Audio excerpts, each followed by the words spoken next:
اور بہت سے لوگ اسلام قبول کر کے مدینے میں جا چکے ہیں، لیکن بہت سے لوگ ایسے ہیں کہ جنہوں نے ابھی تک حضور اکرم صلی اللہ علیہ وسلم کو نہیں دیکھا ہے۔ یہ ہجرت کب سے شروع ہوئی؟ ربیع الاول کی 12 تاریخ۔ بعض علماء نے لکھا ہے کہ اصل میں اکا دکا صحابہ کا جانا شروع ہو گیا تھا محرم کی 1 تاریخ سے، لیکن صحیح یہ ہے کہ جب یہ مسئلہ سامنے آیا کہ ہجرت کے واقعے سے ہم اپنی تاریخ کو شروع کرتے ہیں،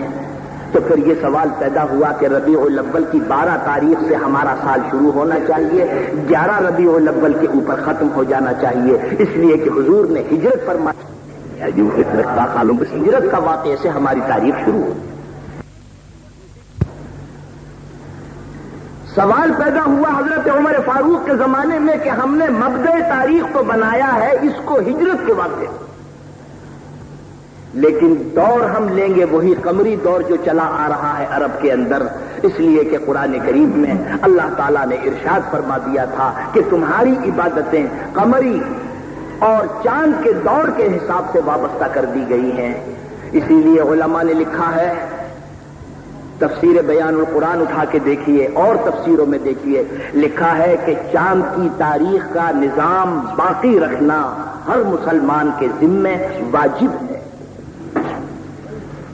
اور واجب اس لیے ہے کہ تمہارے دین کی بہت سی عبادتیں قمری اور چاند کی تاریخ سے متعلق۔ مثلا کسی کا شوہر مر جائے، 4 مہینے 10 دن، 4 مہینے کون سے؟ چاند کے۔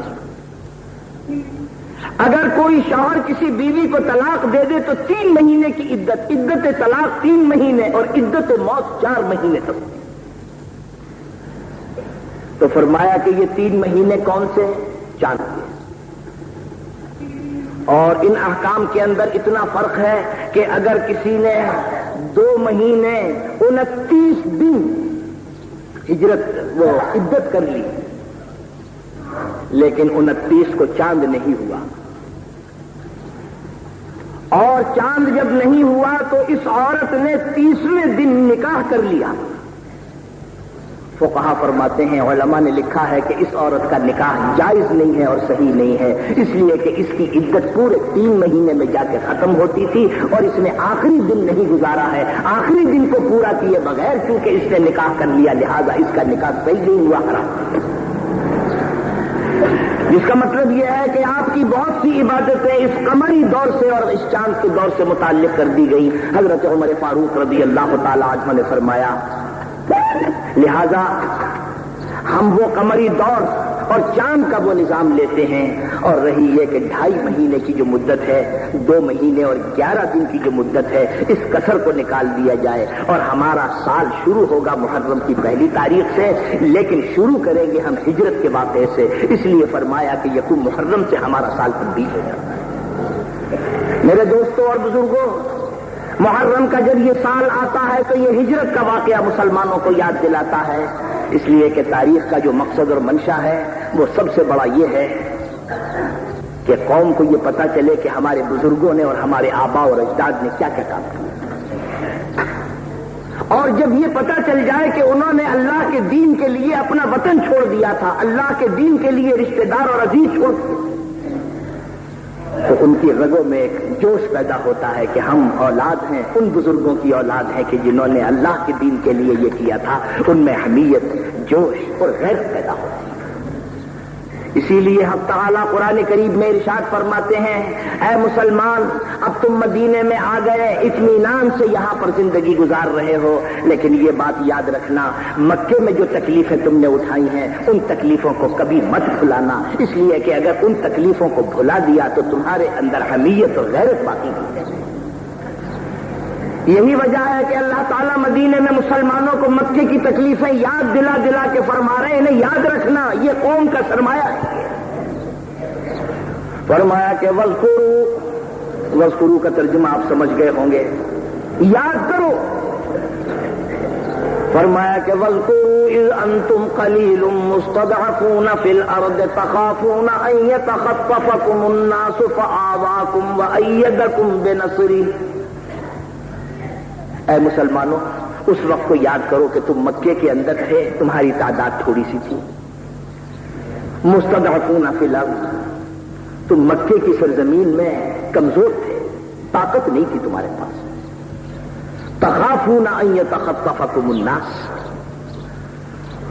اور ہر وقت تمہیں یہ اندیشہ لگا رہتا تھا کہ کہیں جان پہ نہ بن جائے. فآواکم،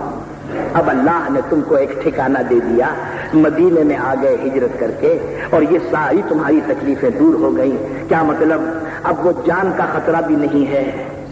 حقارت اور ذلالت بھی اب تم سے وابستہ نہیں ہے، بلکہ تمہاری شوکت اور تمہاری عظمت قائم ہوتی چلی جا رہی ہے. وَأَيَّدَكُمْ بِنَصْرِهِ، اور اللہ نے اپنی مدد سے، اپنی نصرت سے تمہیں مضبوط بھی بنا دیا. وَرَزَقَكُمْ مِنَ الطَّيِّبَاتِ، اور اللہ تعالیٰ نے اب تم کو مال طیب بھی کھانے کے لیے عطا فرمایا ہے، اور جس کو مال طیب مل جائے اس سے بڑی خوش قسمتی کچھ نہیں ہو سکتی مسلمان کی، جس کو کہ اللہ تعالیٰ مال طیب عطا فرما دیں، بشرطے کہ مال طیب کے معنی سمجھیے. مال طیب کا ایک ترجمہ جو ہے وہ اہل دنیا کے لیے ہے، جس کا ترجمہ ہے لذیذ لذیذ کھانے، عمدہ عمدہ کھانے. اور جب اللہ تعالیٰ کسی قوم کو آزادی عطا فرماتے ہیں، کسی کی غلامی سے وہ نجات پا جاتی ہے، تو پھر اس کے نتیجے میں قدرتی طور پر خوشحالی، فراغت بھی مل جاتی ہے. پہلے سے زیادہ بہتر قسم کے کھانے کھانے لگتا ہے، اچھے قسم کے کپڑے پہننے لگتا ہے، اچھے قسم کے مکان استعمال کرنے لگتا ہے. لیکن فرمایا کہ ایک اور نعمت اس سے بڑی نعمت ہے. مال طیب کا ترجمہ یہ ہے کہ حلال سے اونچا درجہ ہے طیب کا. مال حلال تو اس مال کو کہتے ہیں کہ جس کو اللہ نے جائز قرار دیا اور اس کی ممانعت قرآن و حدیث میں نہیں فرمائی. جیسے آٹا، گندم، چنا، باجرا، اس کی ممانعت نہ قرآن میں نہ حدیث میں، اس کو کیا کہیں گے؟ حلال. لیکن اگر آپ گندم کسی آدمی کے کھیت سے چرا کے لے آئے ہیں تو یہ گندم تو حلال ہے، لیکن یہ مال طیب نہیں ہے. اس لیے مال طیب نہیں، مال طیب اسے کہتے ہیں کہ جس میں کسی انسان کا حق وابستہ نہ ہو. اپنی جگہ پر گندم تو حلال ہے بے شک، لیکن یہ کہ یہ مال طیب اس لیے نہیں کہ یہ دوسروں کے اوپر ظلم کر کے، حق تلفی کر کے تم کھا رہے ہو. تو اگر اللہ تعالیٰ کسی کو ایسا رزق عطا فرما دے کہ جو حلال بھی ہو اپنی جگہ پر، اور کسی انسان کی اس میں حق تلفی وابستہ نہ ہو، بغیر کسی حق تلفی کے اللہ تعالیٰ عطا فرما دیں، تو ایک مسلمان کے لیے اس سے بڑھ کر کوئی دولت نہیں. فرمایا کہ اے مسلمانوں، اب تم مدینے میں آ گئے، تم کو مال حلال اور مال طیب بھی ملنے لگا، تمہاری عظمت اور تمہاری شوکت بھی قائم ہو گئی، اب تمہاری جان کو بھی کوئی خطرہ نہیں ہے. لیکن مکے کی وہ تکلیفیں یاد رکھنا، اس لیے کہ جتنا جتنا تم ان تکلیفوں کو یاد رکھو گے، تمہارے اندر جوش، حمیت اور غیرت تمہارے اندر پیدا ہوگی. تو میرے دوستو، ہجرت کا واقعہ کم سے کم سال کی ابتدا میں یاد کر لیا کیجیے. کسی عاشق نے صحیح کہا ہے،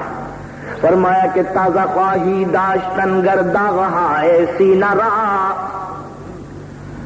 تازہ خواہی داشتن گرداغہائے سینہ را، گاہے گاہے باز خواہی دفتر پاری نہ را. کبھی کبھی یہ پرانی داستان اور پرانی کہانی اٹھا کے پڑھ لیا کرو، یاد کر لیا کرو، اس لیے کہ اس سے سینے کے داغ ہرے ہو جاتے ہیں. اور داغ ہرے ہونے کا مطلب یہ ہے انسان میں جوش، حمیت اور جذبہ پیدا ہوتا ہے، اور یہ سب سے بڑی قومی زندگی کا سرمایہ کہلاتا ہے. دعا کیجیے کہ اللہ تعالی ہمیں اور آپ کو سب کو عمل کی توفیق عطا فرمائے. اللهم ارنا الحق حقا وارزقنا اتباعه وارنا الباطل باطلا وارزقنا اجتنابه. وصلى الله تعالى على خير خلقه محمد وآله وأصحابه أجمعين.